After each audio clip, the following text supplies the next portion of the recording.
Hey guys, it's Saf here with another Raid Shadow Legends video, and in today's video I want to give you a bit of a tutorial on how you approach dealing damage in Hydra. Now we all know from, if you've tried Hydra, it's one of the most challenging places to build a team. You have so many different things you need to build into the team to support things like block buffs. You might need a provoke, you might need decreased defense, weaken, survivability, a lot of supportive elements around your team to basically keep them alive in a long period of time. However, what you also need to do is you need to do damage to the boss, right? You need to hit your top chests. If you're just starting out, you only need to hit 6.66 million. That will give you the top chest here, and it gives you access to sort of some good starter rewards. Obviously, if you haven't got your Mithrala yet, that's also a very important factor. But as you scale in difficulty, the ways you deal damage can actually vary significantly, and some of the things that you might think that are obvious are not actually the best way to go about it. So we're going to look in this video, we're going to have a look at kind of like what kind of damage options you have and which ones you should use depending on which difficulty you are attacking. Now, obviously, I'm ignoring as well the whole Hydra clash issue with the Corpulent Cadaver. Everyone knows that this type of team, this issue here is a separate issue. I'm not going to cover this team specifically in this video because it is kind of like a very extreme example of one way to deal damage where you need the right setup, right? If you need like Lanikisses or you need Yumikos or you need something of that nature to be able to get yourself into this position. There's also another team, which is the Trunda team. You can see an example here that I've just found in someone else's Hydra Clash this week that we've been matched up against, where Trunda's doing an extreme amount of damage. This again is like the Cadaver. It's a very niche team where if you get the setup exactly right, you can get it activated, and it's all about kind of killing the heads and then abusing Trunda's broken A2 to be able to like multiply the damage multiple times. So we're not going to look at those two examples specifically because they are edge cases that probably deserve their own video in terms of explaining how they work and the details. I want to give a much more generalist view for the people who probably don't have those teams built, because if they have those teams built, they kind of know how to do it, if that makes sense. And if you want to go and build it, there's probably videos out there that kind of tell you what to do. I want to look at just a generalist perspective here to kind of give you the, okay, you are either new to Hydra or you've been doing Hydra for a while and you're struggling. How do you get more damage out of your team without necessarily committing a whole extra champion slot for more damage? If you've been playing the game for any period of time, you know by now there is a few ways you can deal damage. You can do the traditional, I attack an enemy and I deal damage, right? Jintoro does this, where any champion basically has some form of direct damage dealing capability. I attack an enemy and I deal damage. Not every ability in the game attacks an enemy, but if they do, they deal direct damage. That's kind of like one form of damage. Now, a secondary form of damage is debuff-based damage. So this would be stuff like HP burn, poisons, hex, the hex debuff, the cursed debuff. These are all kind of like debuffed based damages, and it's important to understand the distinction between the two because some things will work with debuff damage and other things will not. We're going to go through that in this video. There are other forms of damage, but they often will either form into one of those two categories. For example, Phantom Touch here is considered a blessing damage, but it is essentially a on-hit damage. It's direct damage. It's just delivered through the medium of a blessing. Whereas I believe something like Lightning Cage might be a different coded. It might be coded as if it's dealing damage from from like a buff or a debuff rather than direct damage. I need to double check that, but I know there was some people were actually sending me a message saying, oh, the Lightning Orb didn't activate the Helicath counterattack, for example. There's lots of different things that could be. But those predominantly are the two ways you deal damage. Now, in Hydra, there are some limitations and benefits to both. Here are all the kind of like the ways you can deal damage in Hydra. I've pulled them all out into a quick table here so I can kind of categorize them and summarize them all. I may have missed a few sort of minor ways you can deal damage, but these are predominantly what you should be looking at if you want to actually hit those damage chests. So naturally, we have direct damage as a single target attack. There aren't any penalties for attacking. Obviously, the bosses will reduce the damage, so higher defenses, less effective they become. So the effectiveness can be penalized, but there's no mechanics in the game that will penalize single target damage dealers. You will then have AoE target damage dealers, which obviously are sort of penalized from 10% and 30% reductions, depending on what you've got as configuration. So you're either going to have 10 times 10 times 10 times 10, or you're going to have 10 times 10 times 10 times 30. Then we have enemy max HP. That is capped. That is penalized that you cannot deal more than 10% of the boss's maximum HP when you do an enemy max HP. Now with enemy max HP, the important thing to note is it applies per hit, not necessarily per skill. Cold Heart will attack once. It will deal a 10% max HP crit, because 9 times out of 10 on a single target max HP, because you're not suffering from that AoE penalty, then you're going to be able to get there pretty easily. So Cold Heart should almost always get that 10% crit, even on about 200% crit damage, if you have decreased defense out. If you don't, you might have to push it a little bit higher. Now, in the example of Gnut hits 3 times, so therefore he can hit 3 times 10%. Each individual hit is capped, not each individual skill. Keep in mind that enemy max HP can be penalized via the AoE. So if you're using someone like a Husk, he will lose 47 odd percent, or whatever the multiplier is for the quadra 10%. He will lose that damage. Therefore, for an AoE enemy max HP like Royal Guard, Acrisia, Husk, your build will need to have a lot more stats to be able to reach that 10% cap, versus someone like a Cold Heart or Gnut that can probably hit it with very low amounts of crit damage if you have decreased defense out. If you don't, probably much more achievable numbers. We then also have mastery based damage here. We got War Master, Giant Slayer. Those don't have any penalties other than the fact that they're an enemy max HP. So if they were to do more than like 12% damage, they would, but they're never going to do so, because the damage component is limited to sort of, I think, 3% for Giant Slayer and 6% or 4% for War Master. So you won't get any penalties, but keep in mind that War Master doesn't crit. It's actually very important that you put War Master on your support champions if you can, because it will add a lot of sort of not crazy amounts of damage, but it will give them a couple of million damage across the board. If you have 5 people doing 1 million damage each, that's 5 million damage. That's probably about 25% of the damage you need in total. So it does add up. We also have then a blessing-based damage in Phantom Touch. Again, it cannot crit because of the way that it works, but it has no penalties because it's considered a single target attack. We also have Lightning Cage here. This is capped, essentially, because it's enemy max HP. It's a bit like War Master and Giant Slayer. I've put the penalty here as yes. But again, you're never going to hit the 10% cap because Lightning Cage can't actually reach that number. We also have some other things like you can put like a reflect buff up. You can't crit with that reflect buff, but it won't suffer a penalty. It's not very high damage at all, unless you're using someone like the new sort of Frolny guy who can reflect like 80% of the attack. If you're getting hit for a lot of damage, then it's kind of like, it's a bit of a double-edged sword. The more damage you take, the more damage you deal, but you don't necessarily want to take too much damage, so therefore you make yourself tanky, which means you deal less damage on a reflect, and therefore penalizes the benefit of reflect. Then we get into the 3 primary debuffs. You've got HP burn.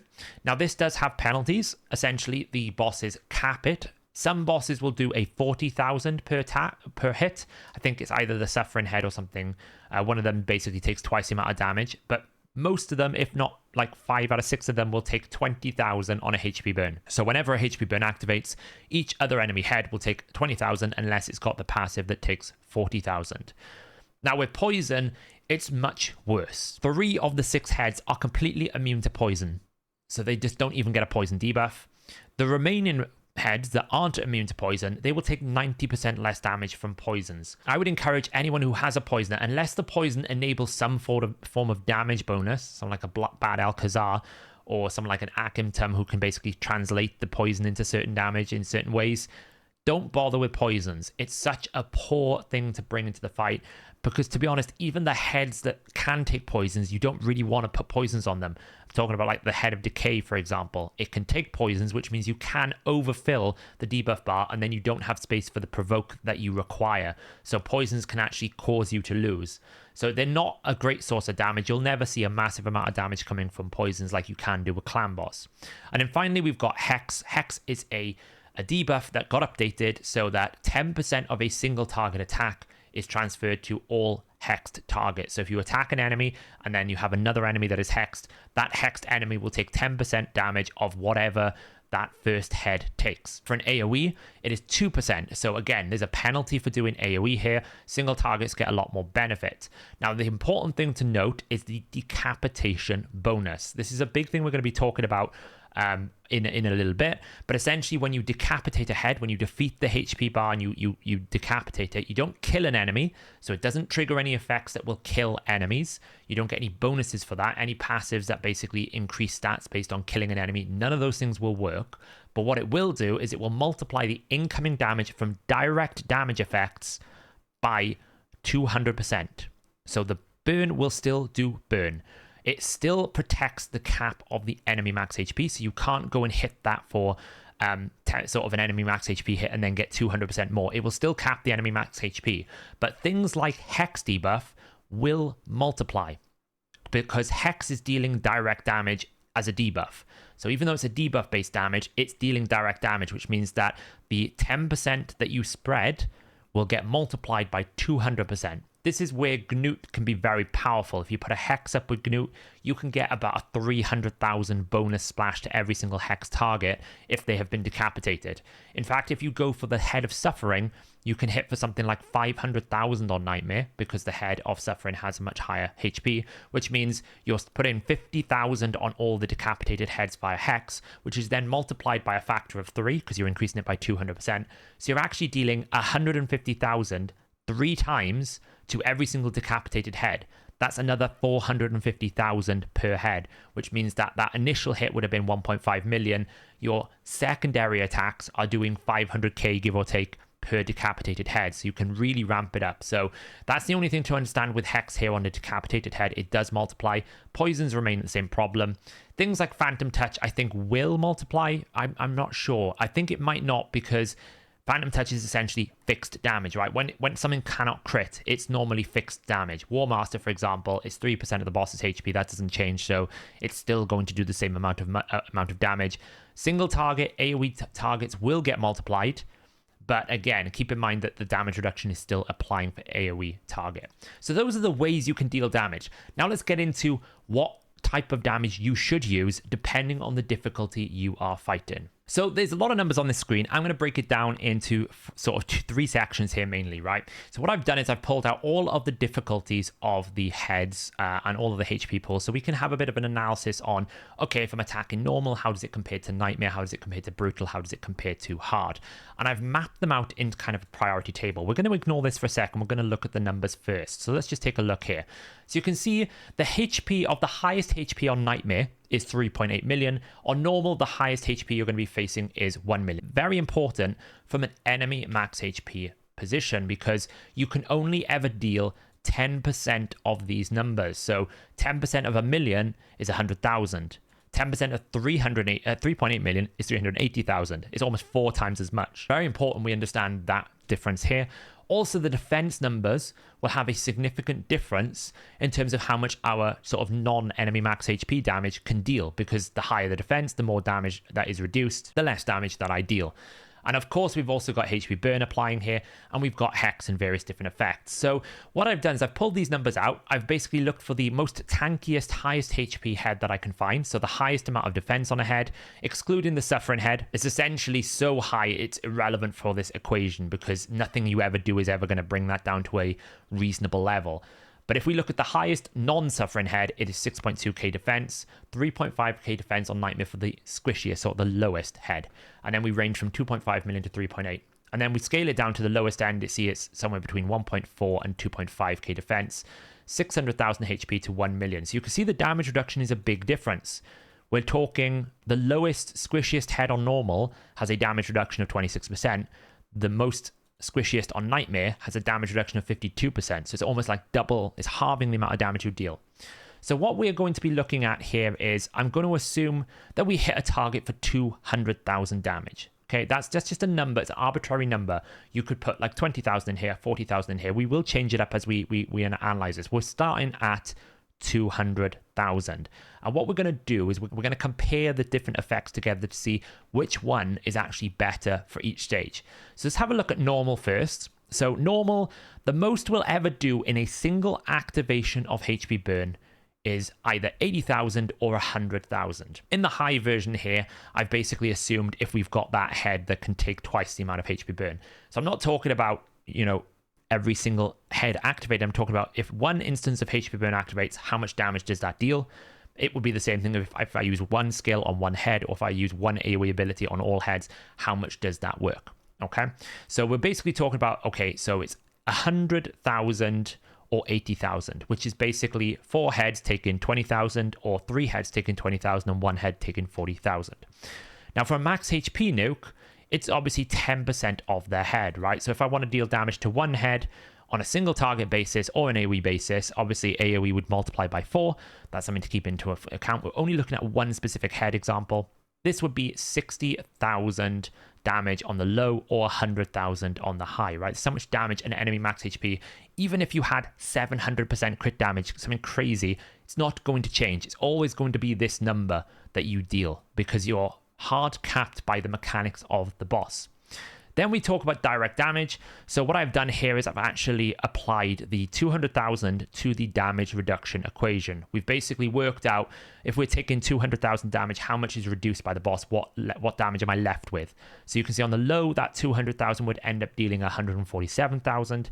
And then on a high, it would deal 117,000. This is single target damage. I'm not talking about AoE direct damage. I'm talking single target damage. And then we're looking at the decapitated bonus here, because we can't actually multiply the max HP nuke. That will always be 10%. We can't multiply the HP burn. That's fixed again by the mechanics, but we can multiply direct damage. So if we were to hit the 200,000 on a decapitated head, we instead would deal 441,000 and 351,000 depending on the defense numbers. So that's on a normal setting. So when we actually put this into a comparison, we can kind of say, okay, well, let's compare these numbers here. So in terms of HP burn versus max HP, what wins that damage on the low point? Well, HP burn is going to do more damage, because essentially I could do 80,000 instead of 60,000. However, HP burn versus direct damage is significantly worse. So in this comparison here, we can say, well, we might do 20,000 more on HP burn versus max HP, but direct damage is going to be doing 67,000 more. So it's significantly more damage. We can carry this trend on, then compare enemy max HP versus both comparisons. So we can see that it's the inverse of what we just compared. Enemy max HP is 20,000 less. Against direct damage, enemy max HP is 80,000 less. So you can start seeing a trend initially here. Now, if we compare direct damage versus HP burn and versus maximum, it's in the green. We're talking 67 and 87, the inverse of what we looked at. But more importantly, decapitation effects is significantly more damage output than anything else at this low level. We are talking 350,000 plus, 250,000 on the lower defenses, more damage than direct damage, more damage than these debuff and enemy max HP. Because obviously a lot of people will come into Hydra and go, well, you need burns, you need enemy max HP. These are the best damage dealers. That's how you deal damage in Hydra.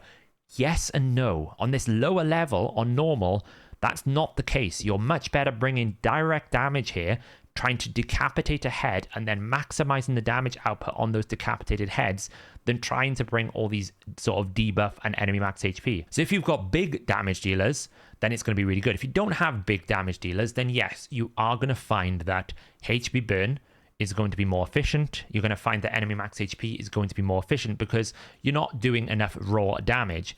But you can probably find a series of epic and legendary champions, depending on what you've got, even some rare champions that can probably breach 100,000 on a single target hit. And if as soon as they start breaching that, you see you're starting to win this effect. You're starting to win this war. The moment you decapitate a head, it's really big. Now, for example, my Whisper on her A2 can deal 360,000 damage to I think a brutal head when it ignores defense, right? It doesn't really have a worry about defense. So if you think on a lower level, if we're doing 350,000 because we're ignoring all defense, you can see the vast difference.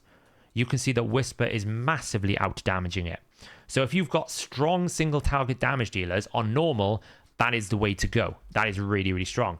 Now, obviously, as we scale up to sort of the harder and nightmare, brutal, and the sort of these difficulties, you can see that the picture changes a little bit.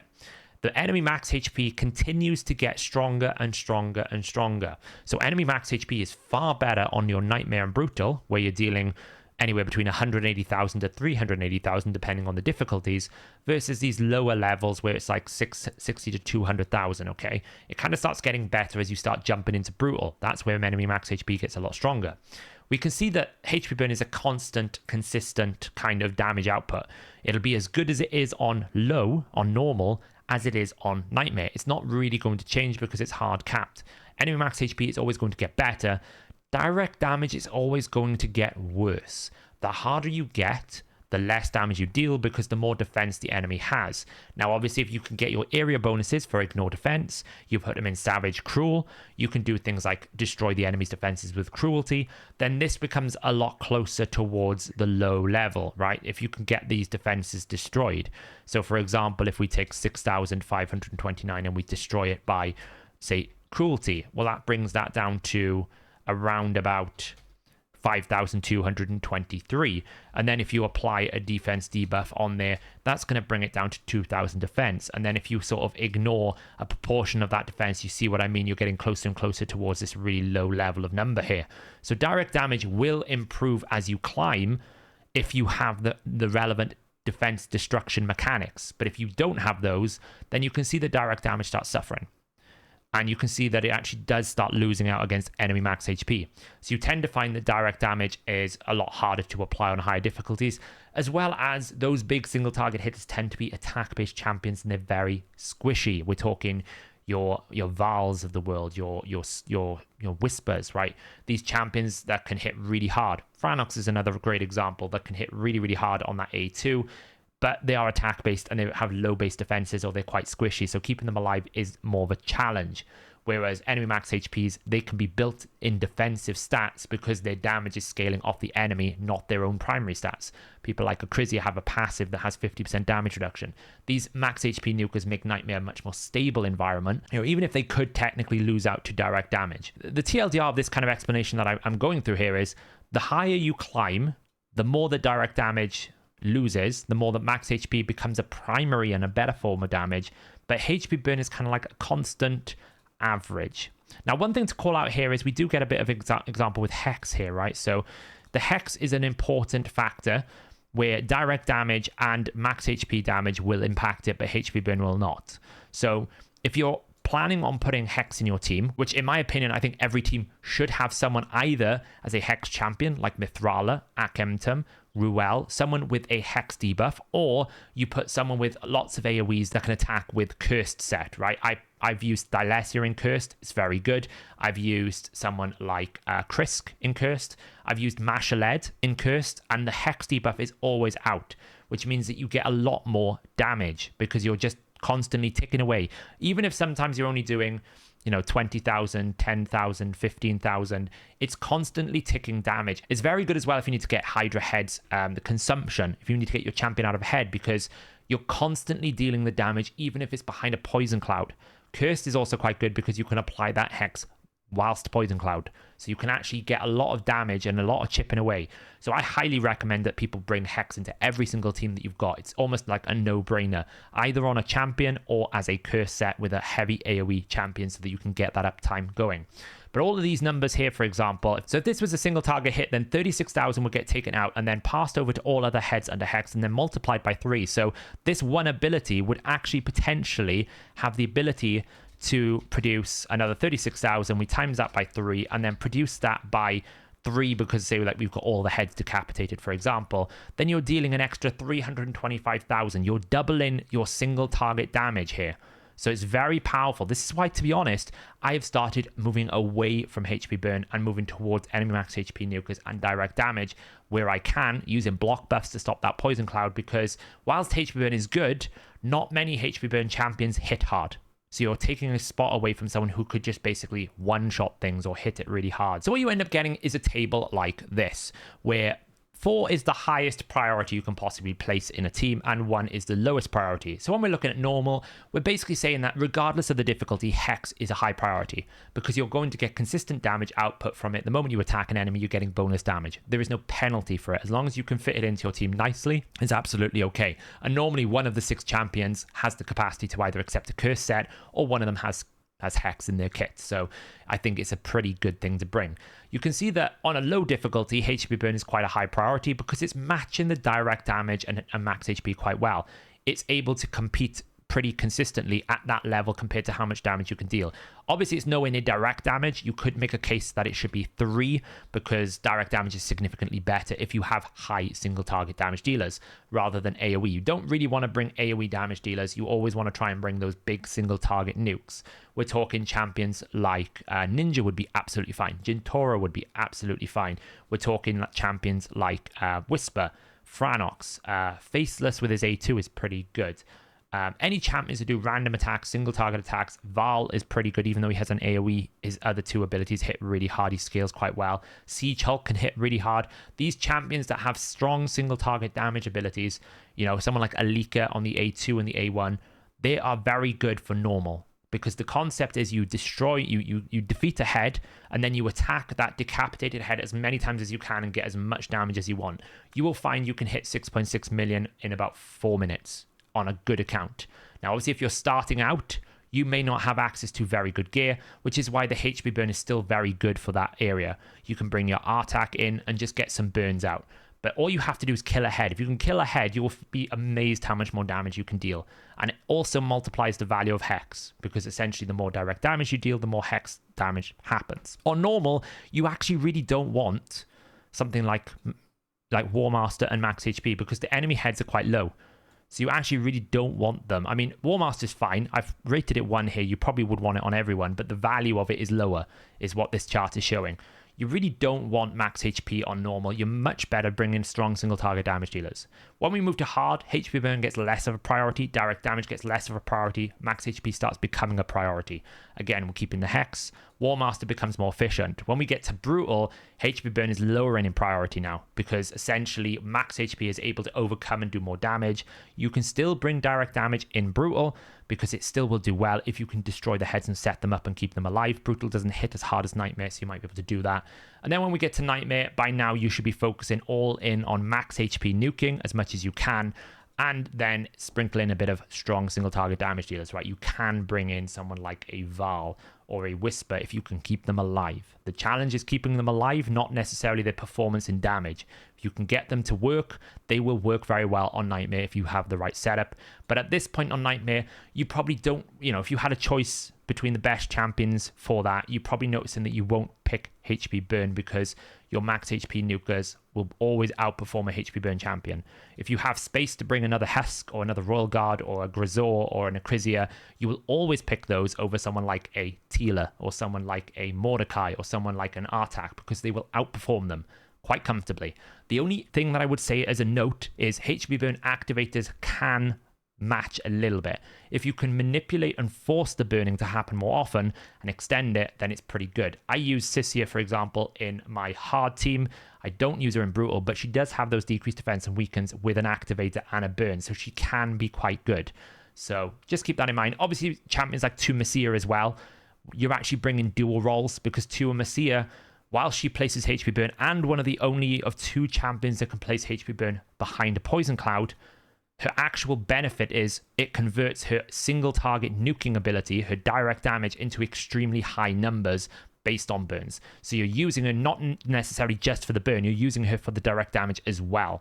So there are some edge cases to where you would still bring a burn in, but predominantly, if you had a choice between, say, a Mordecai, someone like an Artak versus an Acrisia or a Grisor, you're going to pick the max HP nuker because it will deal more damage. Just to close out this video, I thought I'd give you a bit of a kind of an overview of how I've structured my teams based on this. That's kind of giving you how you approach dealing damage. I know this is quite a long video, but it's actually a very important topic when you're constructing your Hydra teams to understand.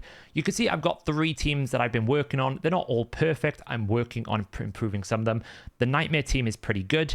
You can see we are using direct damage in Shamael, who ignores 100% defense with 3 buffs. We're using Gnut with his max HP on his A3, and we're also using Mithrala for the Hex. So those are the components that are dealing damage. You always want to have at least 2 sources of damage in your team.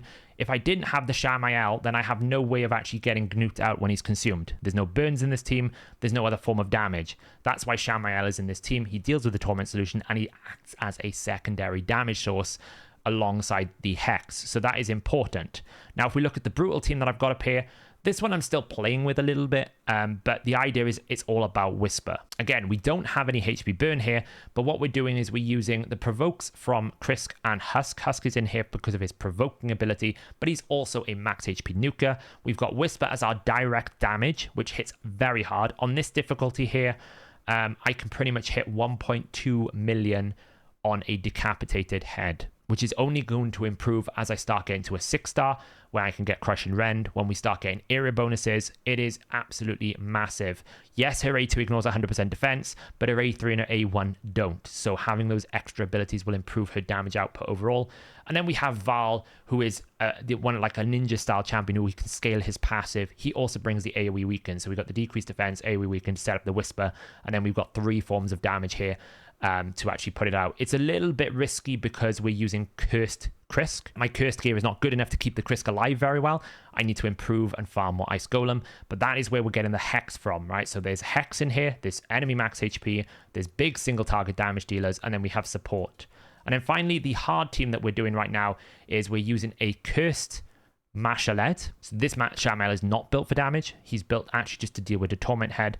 And we're using the Mashaled's sort of counterattack ability to apply the Hex debuff and then burning as well as our secondary damage. So on hard, I have gone for burns, but actually because she does decrease defense and weaken as well, she's acting as the Mashaled support role. Now, the key thing to note with Mashaled is his A1 attack is not considered AoE, so he doesn't suffer the penalty, which means when you're Hex attacking, you're actually getting 10% of the damage, not 2%. So it's a big deal. That's why I tried him in Curse this week, and I got about 80 million on this team. But it does need some refinement. I'm trying to see if I can get like an increased attack. I've been experimenting dropping Oella for Brogni, and it did work quite well. It just does need a little bit of like turn meter manipulation. Ukko really, if I had a second Necma, would make this team absolutely incredible. It would be really strong. But there you go, guys. That is how you deal damage in Hydra. It's a bit of a longer video, but it was something we covered on stream, and I wanted to give people kind of like the, okay, you've got your support champions. How do you win the game? How do you beat this boss now? Which damage approaches should you take? Let me know, guys, if this type of long-form video is still what you are interested in. I've done a few short-form videos recently, but I wanted to do a bit of a deep dive into this particular topic. If you've liked the video, remember to hit the thumbs up. If you want to see more from this channel, more from me, hit the subscribe button, hit the bell notification. That'll come straight into your feed. But I will catch you guys in the next video.